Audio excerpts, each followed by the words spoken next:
What am I up to today? Hey everyone, welcome to my YouTube channel. My name is MacGyver and I'm here to show you some cool stuff. Let's check it out. In my last video, I went over the 5 C's of survival. And remember, the 5 C's are cutting, combustion, cordage, container, and cover. And on today's episode, I'll be going over my favorite C of the 5 C's. Combustion, which encompasses both fire and cooking. Because this stove is going to be for my survival kit, I knew I needed something that was compact but also durable. And lo and behold, I found this beautiful stainless steel 5.5 ounce stove. Ladies and gentlemen, I proudly present to you the Lixada Portable Survival Camping Stove.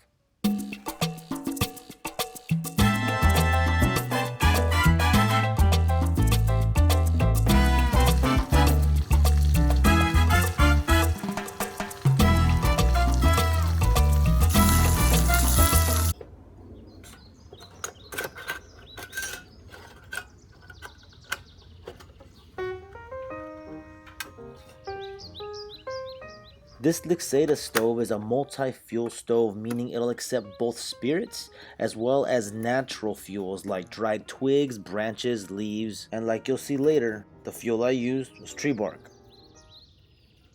But before I get there, I'm gonna get things started with this white gas camp fuel. Just a side note, you don't need a magnesium fire stick to get this started. But I want it to be cool, so I shaved some off and I'm using a ferro rod striker on the back to get it lit.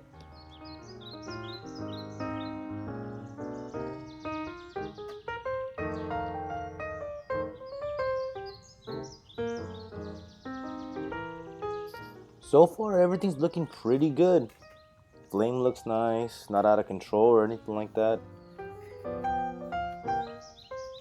Oh my god.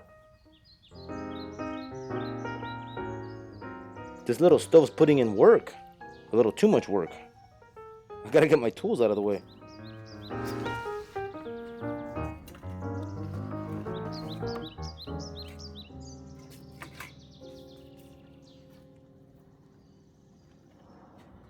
So far it seems like this stove is gonna be a good fit for what I'm looking for. I mean, let's face it, it's portable, seems reliable, and it gets hot. And getting hot's cool and all, but can it cook? That is what I'm gonna find out today. Alright, well that didn't last very long. And the reason it didn't last very long is because the dish that holds the fuel is an open top.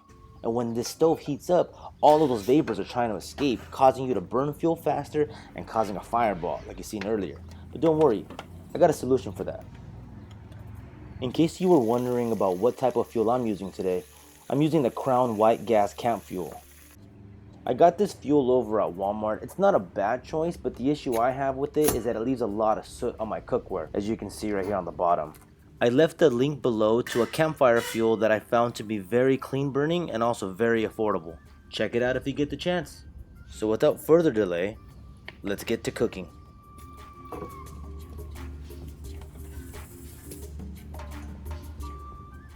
Flame check is good. Now let me go ahead and grab my tiny piece of chicken here. The chicken is seasoned with some salt and pepper, and the pan was coated with some olive oil. It's happening again. I set a pan down on top of the stove and the flame gets too hot. And I think it has a lot to do with that bowl of fuel having an open top.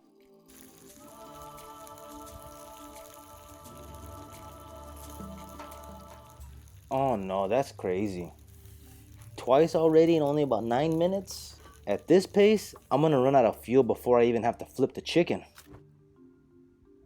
And just keep in mind that this is in no way the stove's fault. The stove's doing its thing.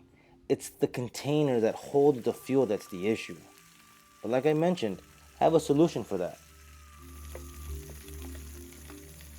My solution to this overconsumption of fuel and to this giant fireball of a flame is to make myself what's called a penny stove.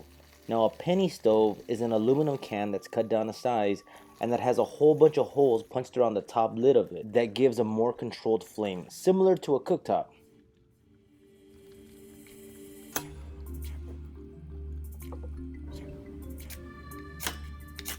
So I found out the hard way that you can't light a penny stove with a magnesium fire starter. The reason is the fuel inside of the canister needs to vaporize, and at room temperature it doesn't vaporize all too much. So what do? You pull out your trusty Altoids kit, because in your Altoids kit you always have a form of combustion, whether that be with your big lighter or your waterproof matches. Stay tuned for a future episode where I show you what goes into my Altoids kit and why.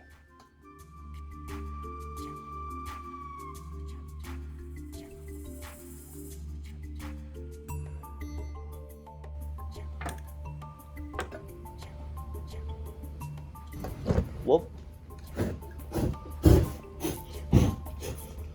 I could have used a fire extinguisher, but why?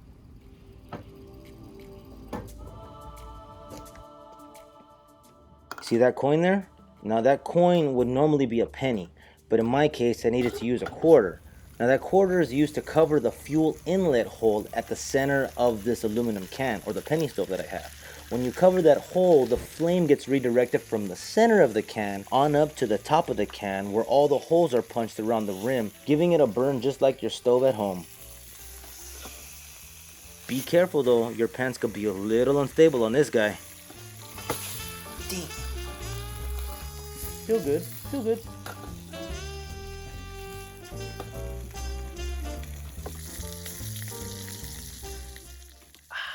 Just listen to that sizzle.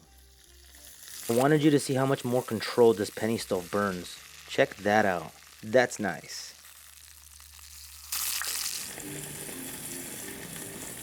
Even though this video wasn't made to specifically go over the Ozark Trails cookware set, I have to shout it out because it did exceptionally well. Even when cooking this tiny piece of chicken breast, when you throw that lid on top, the whole setup acts as an oven, and that oven roasted baking action finished it off. And as a quick little bonus, I wanted to also show you how natural fuels work.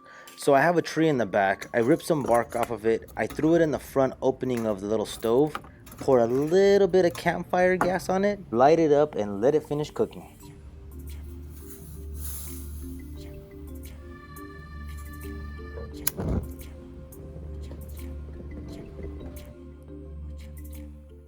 I'll be 100% honest. Cooking this way with natural fuels was a lot more entertaining than cooking with either the alcohol or any camp fuel, just because it gives you that sense of being outdoors or that nostalgic feel and smell of cooking over an open flame.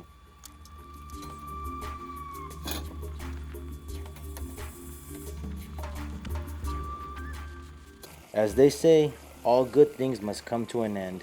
Thank you all so very much for joining me and watching my episode today as I get one step closer into building my ideal survival kit.